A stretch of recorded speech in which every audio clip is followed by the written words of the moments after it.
Hello, gamingers. Oh, now can I just start by responding to these bloody vicious rumours that I'm a little too free with my fists and that I beat my mark senseless at every given opportunity. I mean, as if. Now, look, it is true, Mark spent all morning up A&E, but that were merely an accident. You see, I were putting my Christmas decorations up. I had Mark holding the step ladder, because he don't like heights. Well, I just finished nailing a paper chain to the ceiling when my fingers slipped and I lost grip on my hammer. Could happen to anyone, that. Fortunately, though, our Mark's head were there to break the hammer's fall. So the hammer survived to hammer another day. Good that, isn't it? Unfortunately, though, despite our Mark having a massive head, his cranium is paper thin and as fragile as glass. You know, you'd think his head were made out of paper mache, wouldn't you? But it'll teach him to wear a crash helmet next time, won't it, Mark? At 6:30, Mandy. Whatever you say, Mark. Yes, the blow to the head has left him a tad confused. Do you know, he's a bit like my brother Andy. He's confused as to whether he's a fat-bellied gay transvestite in a red velvet dress or an unwashed nonce with a hard-on for cowpats. Well, he's both, actually. Oh! Anyway, my Mark, he's got his night shift security job back at Greg's. He doesn't get money, but they give him all the stale steak bakes to bring home and share amongst his loving family. Well, that's me and him and the dog. I'll tell you about the dog in a minute.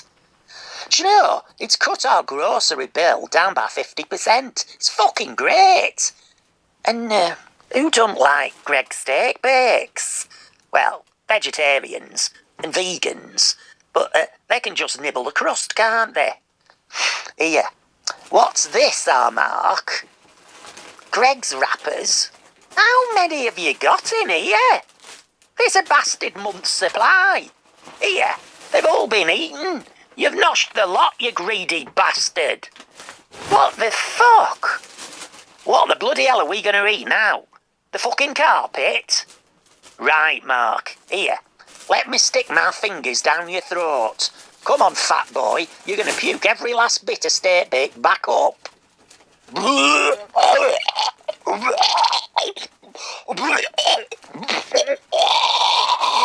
Oh, Mandy. Oh, thick, Mandy. Go on, there's more yet. Stop holding back on me.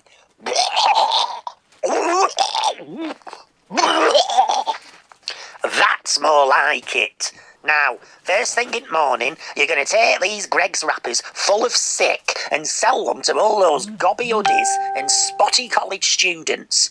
They're always too high on vape, smoke and Red Bull to notice anyway. Oh, we'll make a bloody killing. Well, hello gamingers. I'd like to introduce you to the newest member of the Attic Number 5 family. This here is me hairy pet canine, Colin Cockaliki. Do you know, I call him Cockaliki because he's not house-trained. He only has to sneeze and he ends up pissing on my leopard skin rug. Now remember, viewers, a dog is not just for Christmas. Because if you carve it up thinly, you should be able to have enough meat to eat on New Year's Eve. Oh, only joking, Colin. We'll eat Mark first. There's more meat on him, this steak bake eating cunt. Colin Cockaliki here is actually a stray from Sigget Street. He's been stalking my brother Andy. He's been stalking him for days. It's my brother's fault, really, because, you see, Andy decided to eat some dog shit in the street. Trouble was, Colin here was still pooing it out of his poo hole at the time. And, well, he took exception to our Andy eating it straight from the source, so to speak. Well, our Colin spun round and he bit our Andy on the lips. Oh, our Andy were in agony. He fell on all fours, crying in pain. Well, Colin here, took the bent-over bare bottom of our Andrews poking out of that red velvet dress of his to be something of an invitation to some doggone nonce action. But to be totally honest, it were a bit brutal, especially when a big butch St. Bernard decided to join the sex party. Do you know, all the dogs around here believe that our Andrew's got a reputation for being an easy lay, and one that loves taking it doggy fashion. Well, if truth be told, our Andrew is something of an easy lay. I mean, he usually goes commando and has his butthole permanently lubed up with Vaseline just in case he gets lucky. But he does usually prefer men bashing his behind, not a horny horde of 101 Dalmatians with the heightened libidos.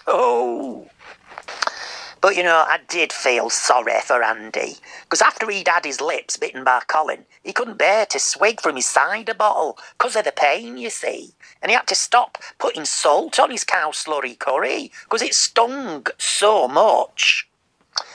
Now, Colin here has had to live with us, because our Andy's so traumatised by that bite and the ass-raping incident that he keeps having flashbacks and wakes up at night in a puddle of sweat.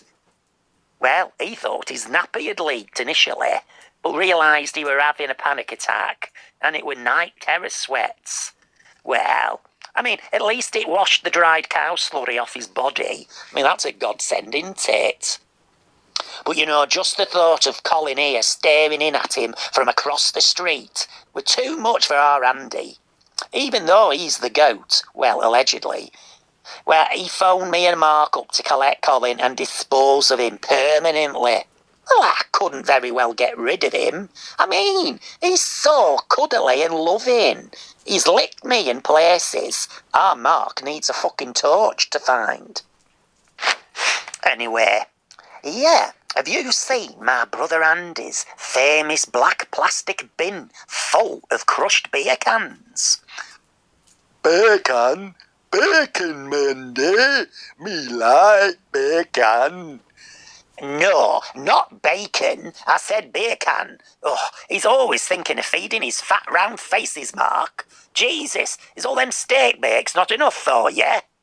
What have I told you about interrupting me, Mark? Don't. Don't what? Don't do it.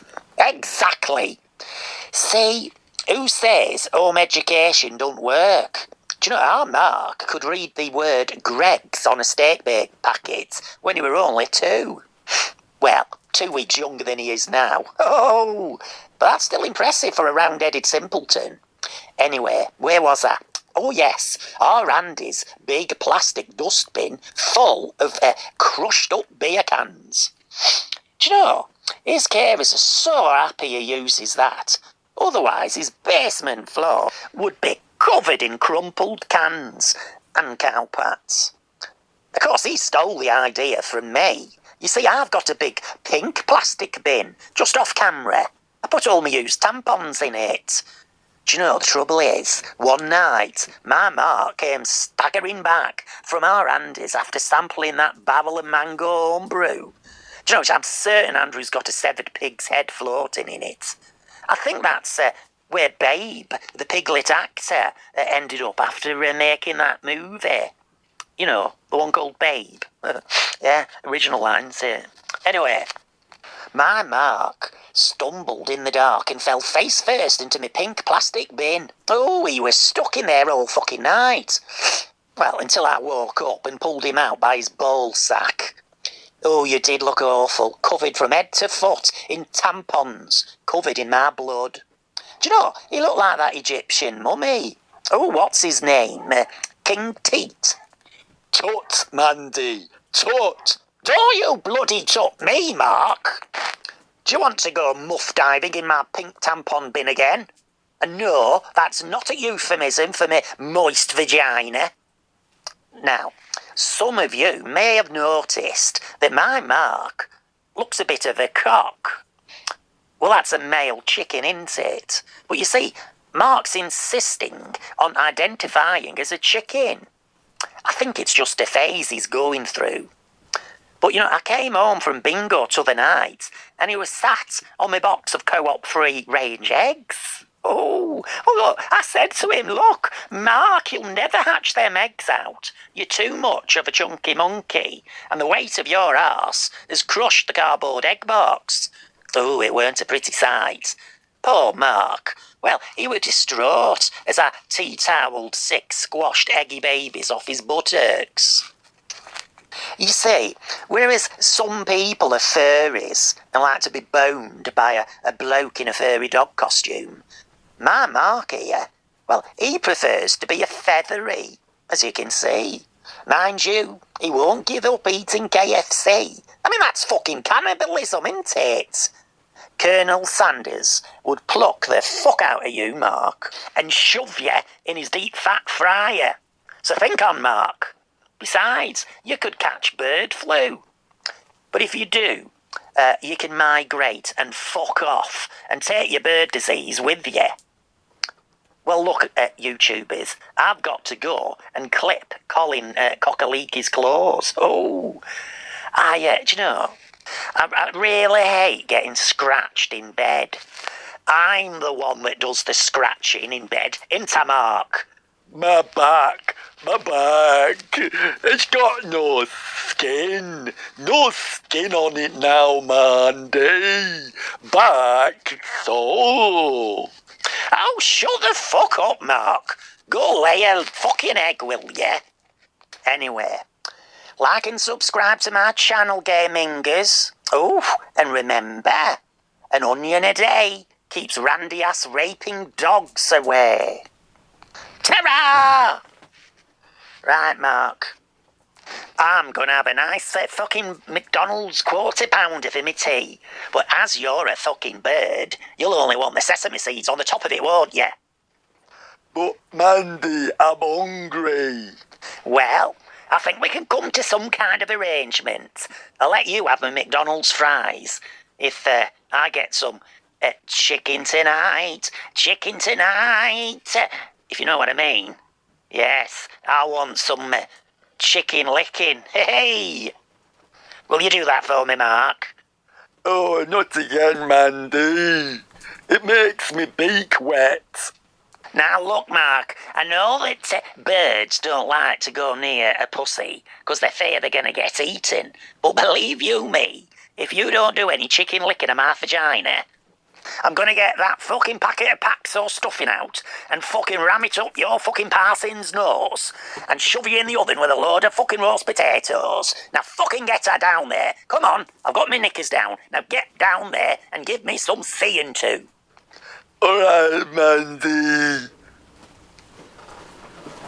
About time and all. Bloody hell, I shouldn't have to beg. You're punching above your weight here. I'm the good looking one. Fuck me. Here, where's the fucking camera? Oh, it's there. Bloody hell, my cataracts are getting worse.